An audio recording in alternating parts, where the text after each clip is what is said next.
A federal judge has just ordered the FCC to come clean about alleged fake comments relating to the FCC's net neutrality debate. Now, this is Judge Lorna Schofield of the Southern District Court of New York.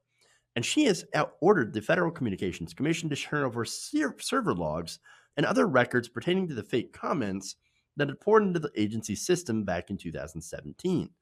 Now, this was during, of course, the fight for net neutrality, or in Pai's case, in his perspective, the fight to eliminate net neutrality protections.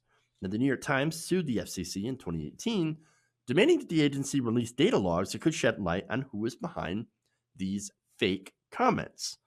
Now, there was fake comments, and there were millions of fake comments that all seemed to be basically the same, using pro-industry talking points. The New York Times sued and asked who is behind these comments. The newspaper filed a lawsuit after the FCC refused to comply with a Freedom of Information Act request for the records on the grounds that repealing IP addresses from fake commenters would be an unwarranted invasion of personal privacy. Now, normally I am a privacy advocate, and I would agree that we need to protect people's privacy. I wouldn't want my IP address to be revealed to the public.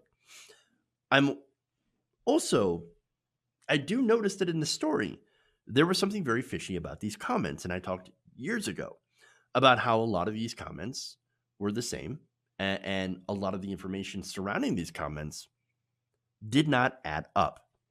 Now, Schofield had ruled last Thursday that the FCC, headed by former Verizon attorney Ajit Pai, had failed to make a persuasive case for withholding the information from the public, and said the records could help determine whether the agency's comment process is, quote, vulnerable to corruption, which I believe, of course, it is massively vulnerable to corruption. In this case, she writes, the public interest in disclosure is great because the importance of the comment process to agency rulemaking is great. If genuine public comment is drowned out by fraudulent facsimile, then the notice and comment process has failed. I agree. This makes things, of course, a little different than normal privacy issues because it's a comment period on policy, and you need to know if the people that are making the comments are actual human beings, are people. And a lot of the investigations at the time that looked into this revealed that there's a lot of speculation that many of the pro-net neutrality repeal comments were indeed astroturfed by the industry itself. Gizmodo had reported last year that in May of 2017, dozens of Americans came forward with claims that their identities had been used without their consent in a campaign to inundate FCC with public comments critical of net neutrality. In fact, Gizmodo had reported that what was most curious is that each of these people had supposedly submitted the very same comment, a word salad of telecom industry talking points.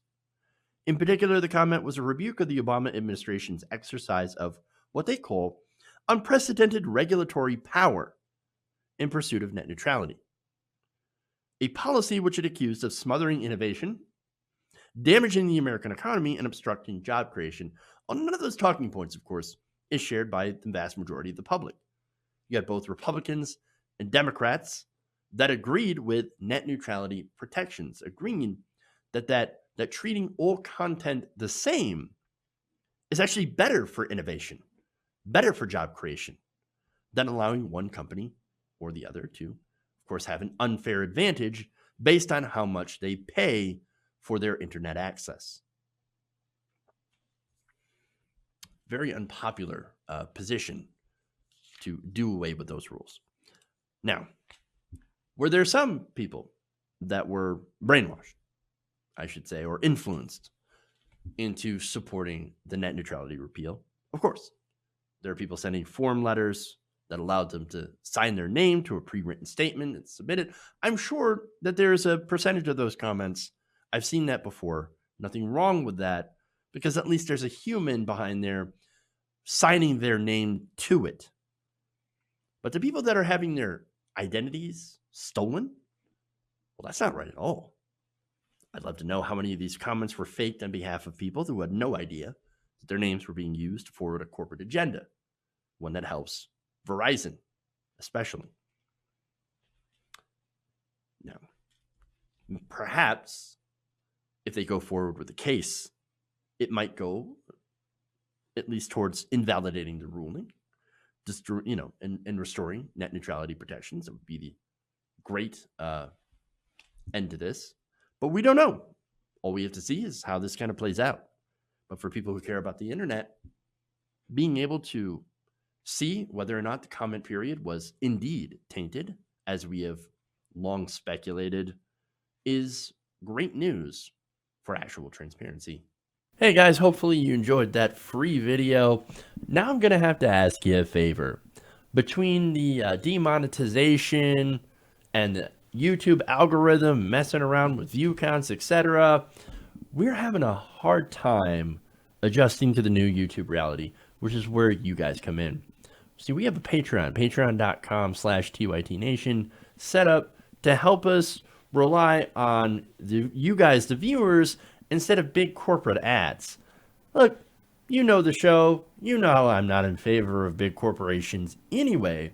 So help us transition away from relying on the ad model to pay the bills and sign up to be a patron, patreon.com/TYTNation. That goes a long way to help us keep the lights on. And you guys will know that you're supporting independent, progressive media.